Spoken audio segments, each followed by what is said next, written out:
அன்னை தமிழுக்கு முதல் வணக்கம். அன்பு தமிழருக்கு என் மறு வணக்கம். என் வாய்மொழி உங்கள் செவியோடு உறவாட 5 நிமிடம் எடுத்துக்கொள்கிறேன். முயற்சி இல்லாத வாழ்க்கையில் பலன் இல்லை, அதுபோல தலைப்பு இல்லாத பேச்சில் சிறப்பில்லை. என் தலைப்பு தோல்வியை தோற்கடி. எது தோல்வி என்பது தெரிந்திருக்க வேண்டும். எங்கு தோல்வி அடைகிறோம் என்பது புரிந்திருக்க வேண்டும். எப்படி தோல்வி அடைகிறோம் என்பதை அறிந்திருக்க வேண்டும். தோல்வியை நிர்மாணிக்க வேண்டும் என்றால், தோல்வியை வரையறுக்க வேண்டும் என்றால் நமக்கு இலக்கு முக்கியம்.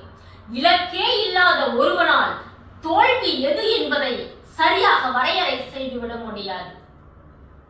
இலக்கை நோக்கி பயணிப்பது எப்படி? பயணிக்கின்ற இலக்கில் தோல்வி வந்தால் அதை தோற்கடிப்பது எப்படி? தோல்வியை தோற்கடிக்கிறோம் என்பது சரிதான், ஆனால் தோல்வி மோசமானதல்ல, அது எப்படி என்ற இந்த 3 பரிமாணங்களில் என் உரைவீச்சு நிகழவிருக்கிறது. பஞ்சபாண்டவர்கள் இருந்தார்கள். பஞ்சபாண்டவர்களின் குருநாதர் அவர்களுக்கு வில் வித்தையை கற்றுக் கொடுத்தார்.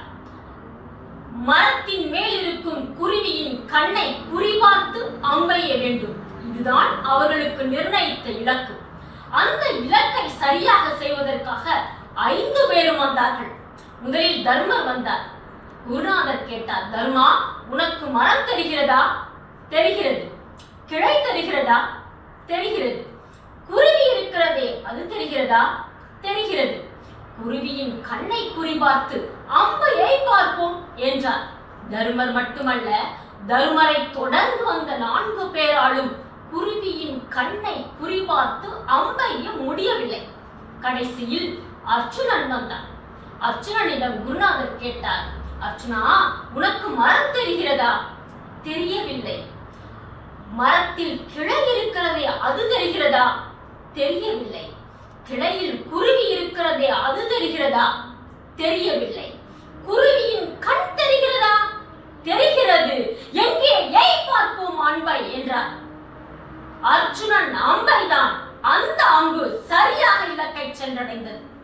அப்படித்தான் இலக்கும் இலக்கை நோக்கி பயணிக்கின்ற நாமும் இருக்க வேண்டும்.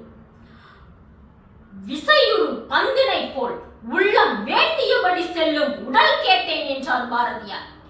எட்டி உதைக்கின்ற பந்து எப்படி வேகமாக பயணித்து செல்லுகின்றதோ அதுபோல நாம் நினைக்கின்ற செயலை செய்து முடிக்கின்ற உடல் வேண்டும் என்கிறது பாரதியாரின் விண்ணப்பம். நம்முடைய இலக்கும் நாம் இலக்கை நோக்கி பயணிக்கின்ற நம்முடைய செயலும் இப்படித்தான் சரியாக இயங்க வேண்டும். இலக்கை நிர்ணயித்து விடலாம், ஆனால் இலக்கில் வரும் தோல்வியை தோற்கடிப்பது எப்படி? ஒரு மாணவன் இருந்தான். அந்த மாணவனை பள்ளிக்கு அனுப்பினார்கள். பள்ளிக்கு சென்ற மாணவனுக்கு பாடம் நடத்திய ஆசிரியர் அவனுடைய தாயை அழைத்தார். அழைத்து என்ன கூறினார் தெரியுமா? உங்கள் பையனுக்கு நாங்கள் பாடம் நடத்தினோம், ஆனால் அவனுக்கு படிப்பே வரவில்லை, மந்த புத்தியாக இருக்கிறான், அவனுக்கு பாடம் நடத்த முடியாது, நீங்கள் வீட்டிற்கு அழைத்து சென்று விடுங்கள் என்று கூறினார். வீட்டிற்கு அழைத்து வந்த அந்த தாயார் அவனுக்கு சிறு வயதில் பாடம் நடத்தினார். இந்த பூமி சுற்றுகிறது, பூமி சூரியனை சுற்றி வருகின்றது, இரவும் பகலும் மாறி மாறி இந்த பூமியில் நிகழ்கின்றன. இருண்டு போன இரவில் ஒளியேற்றியது யார் தெரியுமா? எந்த மாணவனுக்கு படிப்பு வரவில்லை என்று ஆசிரியர் பள்ளியை விட்டு துரத்தி விட்டாரோ அந்த மாணவன் தான் இரவிற்கு ஒளியேற்றினான்.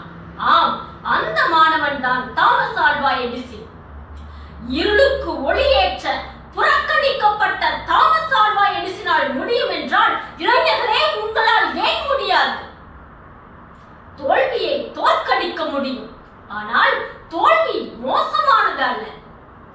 காண முயலைத அம்பினில் யானை பிழைத்த வேலேந்தலினிது.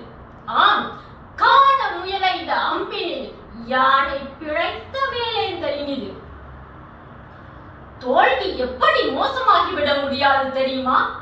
முயலை வேட்டையாட சென்று அதை வெற்றி பெற்று வருவதை விட யானை வேட்டையாட சென்று அதில் தோல்வி அடைந்து வருவது சிறப்பு.